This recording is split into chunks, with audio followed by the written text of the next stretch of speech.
Hello students, today we are going to discuss two new topic of the fifth chapter, that is concurrent forces as well as the frictional force.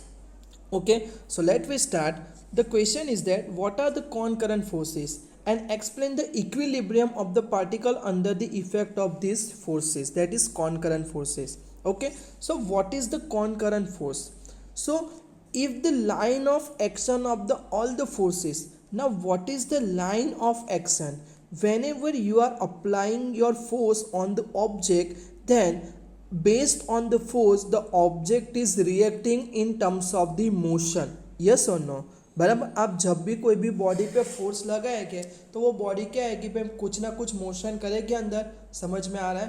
तो जो direction में आप force लगा रहे हैं और उसके हिसाब से इसमें जो मोशन दिख रहा है तो उसको हम बोलेंगे बराबर लाइन ऑफ एक्शन. यानी कि यहाँ पे वर्क जो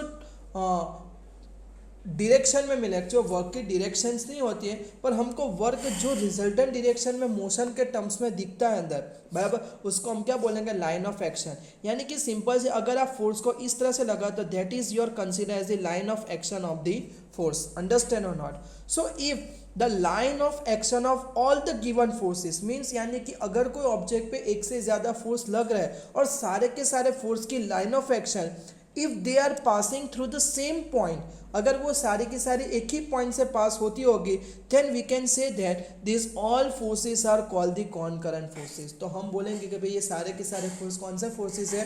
कॉनकरेंट फोर्सेस है अंदर. If the line of action of all given forces are passing through the same point, then these forces are considered as the what? Concurrent forces.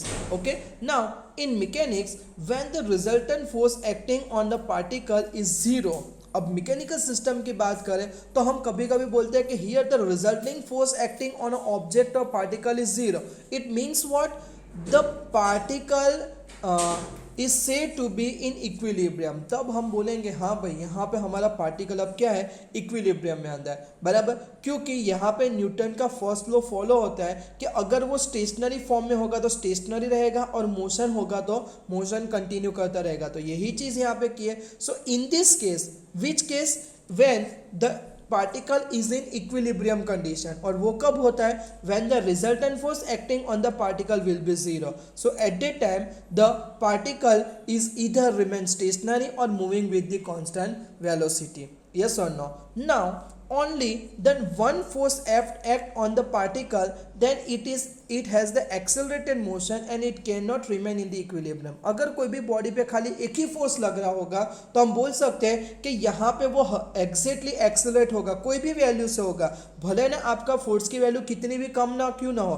तो F equal to M A लिखो तो A equal to क्या होगा? F by M होगा. तो इसकी value से वो कोई ना कोई तो क्या करेगा भाई? एक्सेलरेशन करेगा. एक्सेलरेशन करेगा यानी उसकी वेलोसिटी में चेंज आएगा, बराबर. तो वेलोसिटी में चेंज आया तो हम बोल सकते हैं कि यहाँ पे फोर्स उस पे जो एग्जर्ट हो रहा है वो तो जीरो है क्योंकि हमने लगाया तो है ही अंदर. तो यहाँ पे हमको कभी भी इक्विलिब्रियम कंडीशन मिलेगी नहीं अंदर. समझ में आ रहा है सबको इतना पार्ट? यस और नो?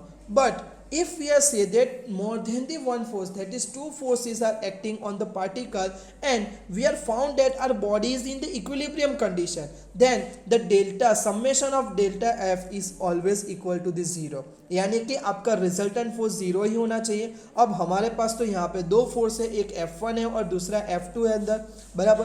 तो दोनों का एल्जेब्रिक समेशन क्या होना चाहिए? पे जीरो होना चाहिए. तो यहाँ से पता चलता है कि F1 और F2 को यहाँ पे बेस नेगेटिव हुआ. तो ये कब प्रैक्टिकली पॉसिबल है? जब दो फोर्स हो और हमको इक्विलिब्रियम कंडीशन मिले. वो तभी पॉसिबल है जब दोनों फोर्स का मैग्नीट्यूड सेम हो बट उनकी लाइन जो एक्शन होगी, जो डायरेक्शन होगी वो क्या होनी चाहिए? अपोजिट होनी चाहिए. तो वो दो सिचुएशन आपको यहाँ पे बताई गई है. एक यहाँ होगा तो यहाँ होना चाहिए, पर एक इस तरह से लग रहा है तो दूसरा इस तरह से लगना चाहिए. तो देख सकते हैं दोनों केस में फोर्स की डायरेक्शन अपोजिट है और दोनों का मैग्नीट्यूड अगर सेम होगा तो आपको आपका रिजल्ट मिल जाएगा अंदर. समझ में आ रहा है सबको इतना पार्ट? यस और नो? अब नेक्स्ट पॉइंट की बात करें कि अगर भाई more than the two force यानी कि थ्री फोर्स लग रहा है और अगेन इक्विलिब्रियम कंडीशन की बात हो तो summation of F equal to zero होना चाहिए। तो again F1 plus F2 plus F3 आपका क्या होना चाहिए पे जीरो होना चाहिए। तो यहाँ पे किसी एक को रखो बाकी दो को सामने भेज दो तो आपका इक्वेशन क्या बनेगा, कुछ ऐसा बनेगा। अंदर यहाँ पे F3 को रखा है and F1 and F2 are placing on the right hand side. Okay, so here we are said that the magnitude of F1 plus F2 and the F3 must be same and both are must be in mutually opposite direction। कौन both? F3 की direction और F1 और F2 का जो resultant मिल रहा है उसकी direction, और वो चीज़ आप यहाँ पे फिगर से देख सकते हो अंदर।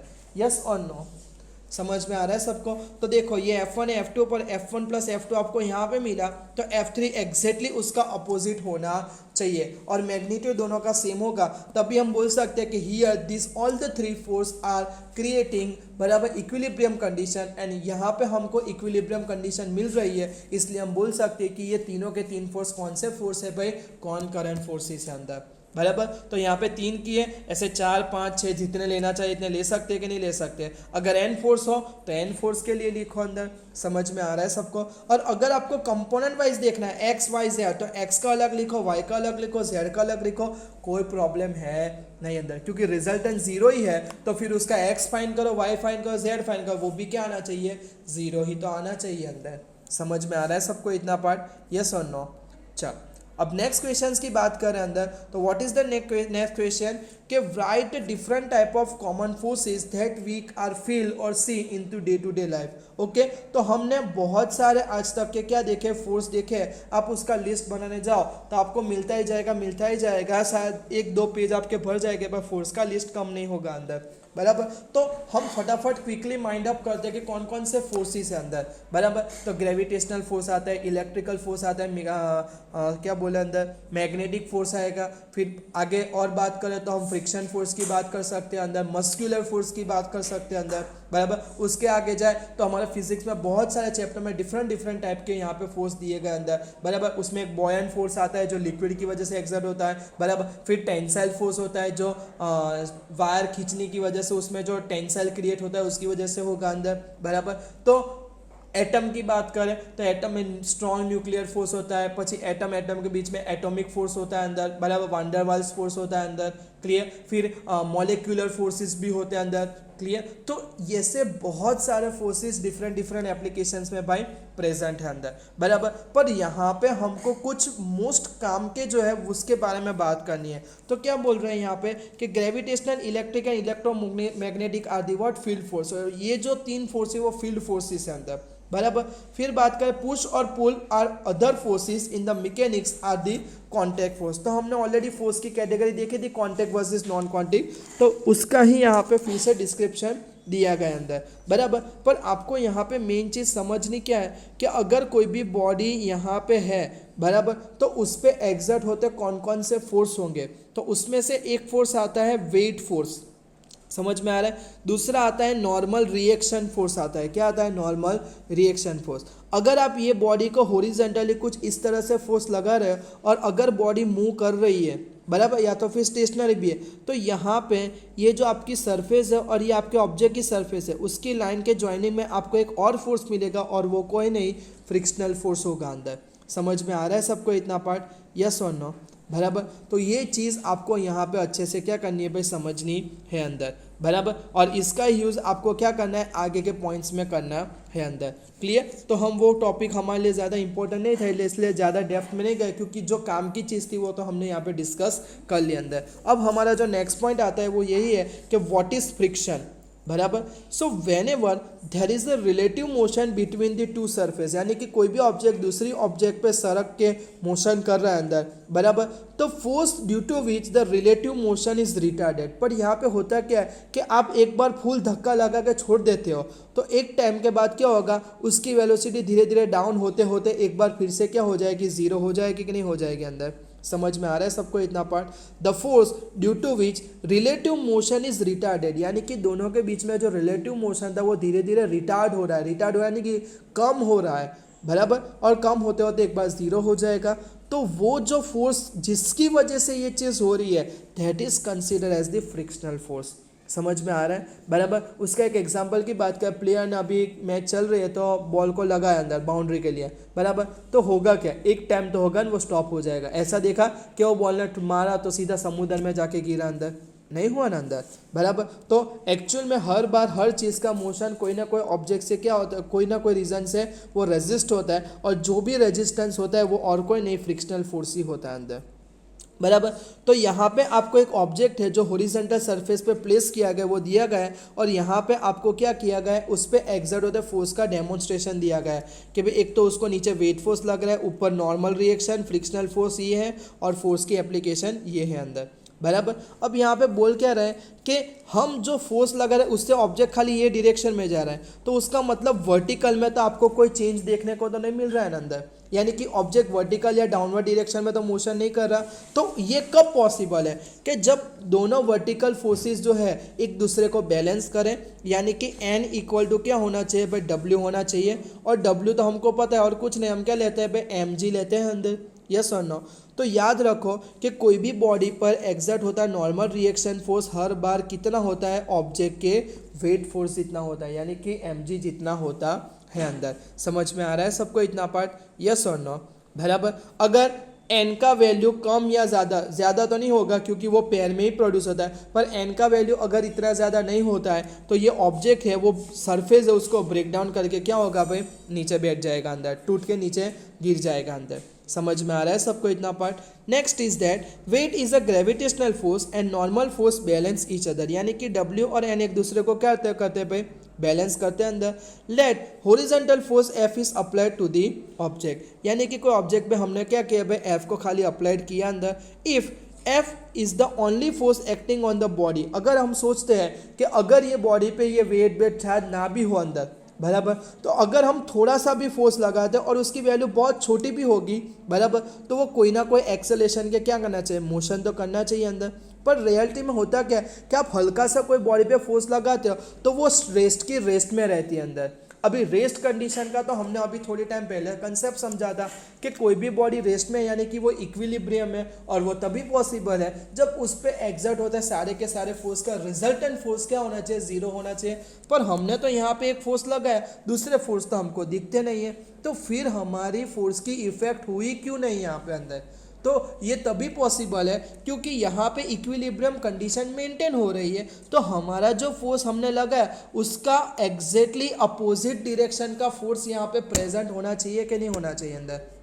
समझ में आ रहा है। इसीलिए हमको भी पहले पे वेट फोर्स के बारे में ही पता था, नॉर्मल रिएक्शन उसके बाद अपने आप पता चल गया अंदर। क्यों, क्योंकि हमको पता है कि हम ये वेट फोर्स हमारा बैलेंस होगा तभी तो हम उसको बोलेंगे कि इक्विलिब्रियम कंडीशन है अंदर बराबर है। तो यहाँ पे नॉर्मल रिएक्शन फोर्स उसको क्या कर बैलेंस कर, इसीलिए हम जब भी कोई ऑब्जेक्ट का डिजाइन करते हैं तो उस पर वेट कैपेसिटी हर बार डिफाइन करते हैं अंदर। क्यों, जैसे कोई ब्रिज बनाया तो ब्रिज पे वेट कैपेसिटी लिखे कि भाई ये 3 लाख kg बियर कर सकता है, 4 लाख kg कर सकता है। अगर उससे ज़्यादा वहाँ पे होगा तो सीधी सी बात है टूट जाएगा कि नहीं टूट जाएगा। अभी थोड़ी टाइम पहले हुआ कि शायद इंग्लैंड में कि कहीं पे इंग्लैंड पे तो पता नहीं, पर कोई कंट्रीज़ में ऐसे ब्रिज को लॉन्च किया गया था, और वहाँ पे पब्लिक उसको एंकरेज करने के लिए इतनी ज़्यादा वहाँ पे उमड़ गई कि वहाँ पे वेट इतना होगा तो ब्रिज अपने आप हिलने लगा था अंदर। क्योंकि हर चीज़ की क्या होती है, नॉर्मल रिएक्शन ऑफर करने की लिमिट होती है, वो उससे ज़्यादा नहीं कर सकता है। फ्रिक्शन का भी वही है कि हर दो सरफेस के बीच में जो फ्रिक्शन होता है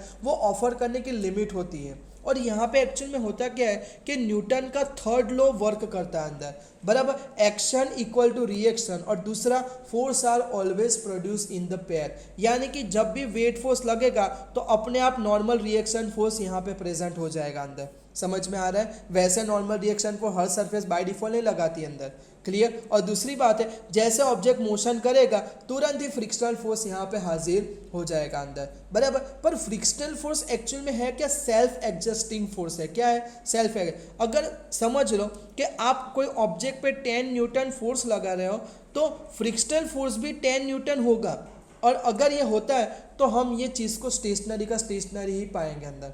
समझ में आ रहा है सबको इतना पार्ट? अगर आप 10 का 20 कर रहे हो फिर भी ये स्टेशनरी रह रहा है तो उसका मतलब आपका फ्रिक्शनल फोर्स 20 न्यूटन हो जाएगा अंदर।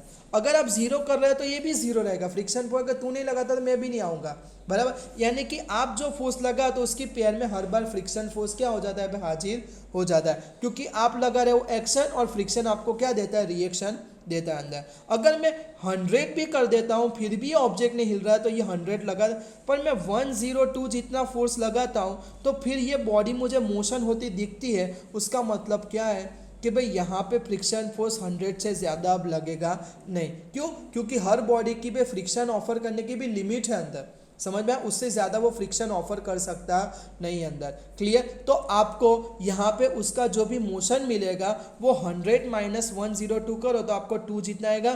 तो 2 न्यूटन के फोर्स के हिसाब से जो एक्सेलरेशन मिलना चाहिए उतने ही एक्सेलरेशन से ऑब्जेक्ट आपको क्या करता दिखेगा भाई, मोशन करता दिखेगा अंदर।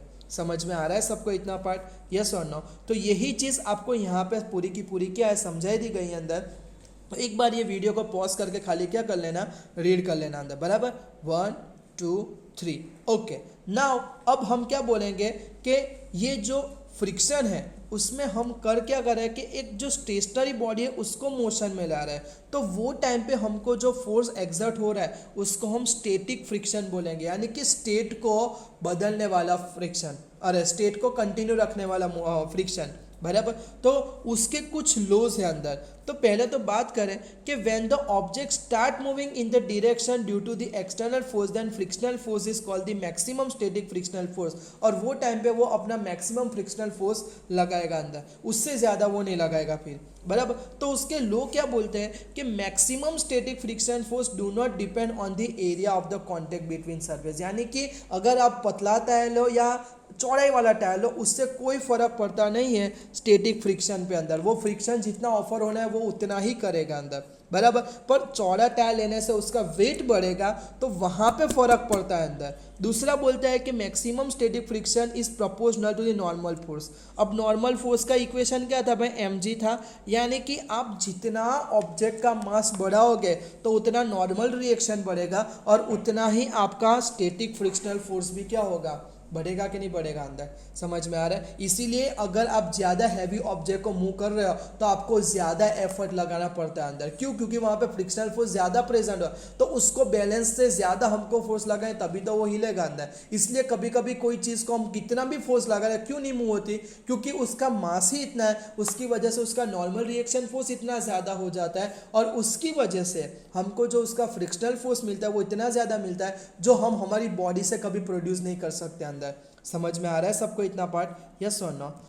okay, so as here we are say that the maximum static frictional force is proportional to the normal force, so we can say that Fs proportional to n, and if you replace the proportional then you have to write down the constant, and here the constant is mu s and it is a dimensionless. Why? On the left hand side force, right hand side is also force, so mu s must be dimensionless. Yes or no? Okay, so what is mu s? It is called the coefficient of static friction, and its value actually depends on which parameter? The nature of the surface in the contact, material of the surface, as well as the temperature.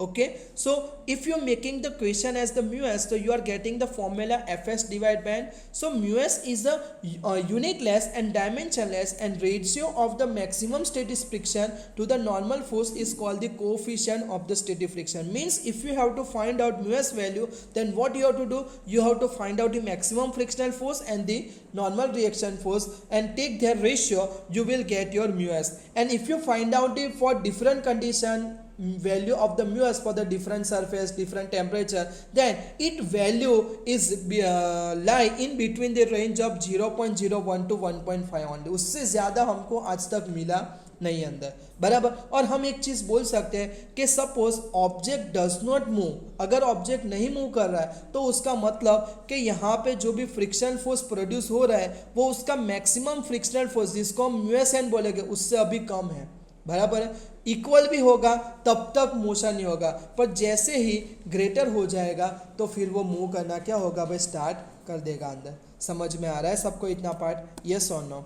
तो यहाँ पे आज हमने क्या किया, friction के बारे में बात किया। आगे हम डायनेमिक फ्रिक्शन किसको बोलेंगे, जो काइनेटिक फ्रिक्शन जो होता है मोशन, उसकी बात क्या है, रोलिंग फ्रिक्शंस क्या है, और उसके रिलेटेड कुछ मैथमेटिकल डेरिवेशंस है वो हम देखेंगे, एज वेल एज फ्रिक्शन के एडवांटेज डिसएडवांटेज भी क्या है अंदर। Okay, thank you.